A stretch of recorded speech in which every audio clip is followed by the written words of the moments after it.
In this guide, I'm going to show you guys how to enable TikTok new DMs calling feature. Let's get started. First, launch your TikTok app. Make sure you have already logged into your account. Now navigate to the inbox page. Now open an existing direct message conversation with the person you want to call. Once you're inside the conversation, look at the top right corner of the chat window. If the calling feature is available, you'll see a phone icon and a video camera icon. Tap the phone icon to start voice call or tap the video camera icon to begin a video call. If this is your first time using this feature, TikTok may ask for permission to access your device, microphone and camera.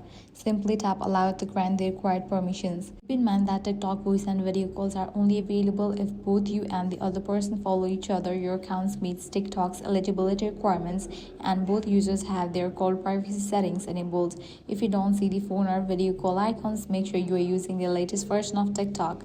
Verify that you are mutual followers and check whether the feature has been rolled out to your account and reason.